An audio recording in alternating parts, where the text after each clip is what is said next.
Dillian the Body Snatcher right here. It's a champ. Big up to Sporting Icon. Subscribe. Otherwise, I might pay you guys a visit. Right, so these are the apparently new, updated heavyweight rankings for the Ring magazine. Now, personally, I don't see too much of a difference on here. Again, I'm going on memory since before lockdown, and none of these fighters have had a fight since lockdown. Now, I think with Ring magazine, I think we can all agree that when we look at their rankings, while we may not agree with some of their positionings, overall, they're far more credible than BoxRec. BoxRec algorithms are way out at the minute, but they're far more credible than the WBA, WBC, WBO, and IBF. Because with Ring magazine, there should be no bias. In theory, but I'm sure there is somewhere behind the scenes. Anyway, this is the rankings, or the top 10 for the Ring magazine. Tyson Fury, of course, is the Ring magazine heavyweight champion. So he's number one, or the champion, I should say. But number one is Anthony Joshua. Number two is Dillian Whyte. Number three, Deontay Wilder. Four, Luis Ortiz. 5, Andy Ruiz Jr. 6, Alexander Povetkin. 7, Joseph Parker. 8, Michael Hunter. 9, Oscar Rivas. And 10, Kubra Pulev. Now, it's not bad. I'm not going to sit here and say that is the worst ever rankings I've ever seen in my life. I don't necessarily agree with the positions, but maybe our overall top 10, it's not too bad. Not too bad. But with any rankings, even if I come out with one, people will critique it, okay? And that's exactly what I'm going to do here.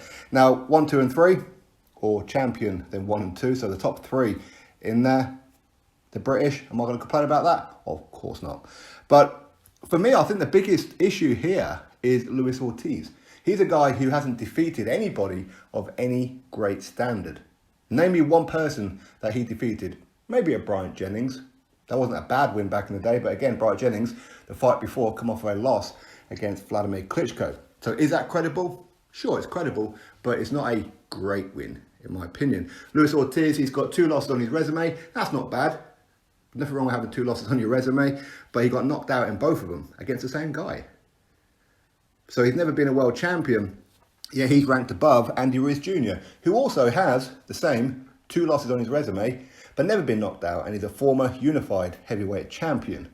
Alexander Povetkin, he should be above Luis Ortiz, in my opinion, because Alexander Povetkin also has 2 losses on his resume, been knocked out once, not twice, but once, and has far more fights and far more credible wins than Luis Ortiz, including he's a former world heavyweight champion, WBA regular, of course.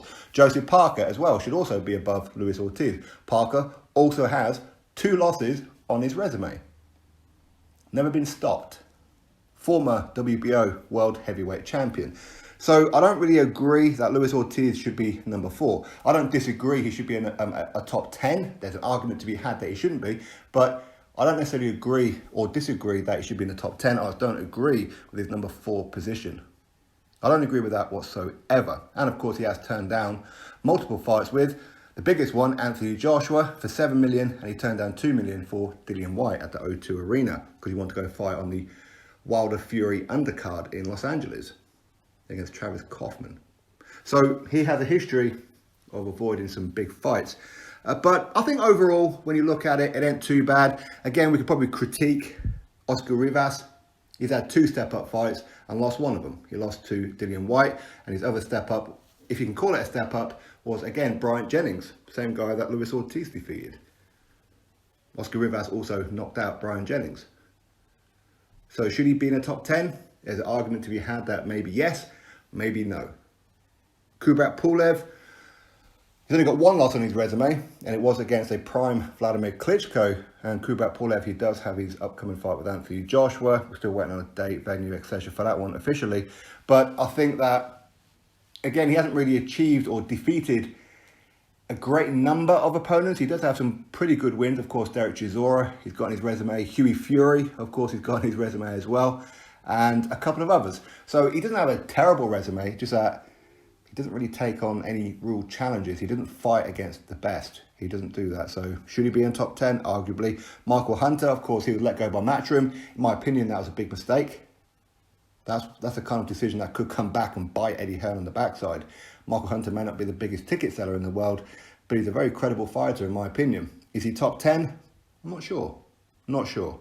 But a couple of names that you could argue that maybe should be in the top 10. There's arguments for and against all of them, of course. Alexander Usyk, former undisputed cruiserweight world champion. He's not on there. But again, he's only had one fight at heavyweight. So should he be in the top 10? Arguable. Maybe Adam Kawanaki. Again, he has lost by stoppage to Robert Helenius.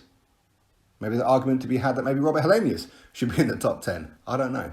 So there's quite a few that maybe could be in the top 10. But again, there's always arguments as to why they shouldn't be. In fact, there's arguments against all the positions here, if you really want to dissect it. For me, Wilder, who's he beat? Luis Ortiz. That tells you pretty much his entire resume, doesn't it? The real two big step-ups that he had against Tyson Fury, an inactive, fat, out-of-shape Tyson Fury the first time round, and he couldn't put him away. And he got comprehensively beat up in the rematch. Anyway, these are the top 10 heavyweight rankings, including the champion, of course, Tyson Fury. So as I said, I think overall, not bad. There's always room for improvement, but again, it's boxing.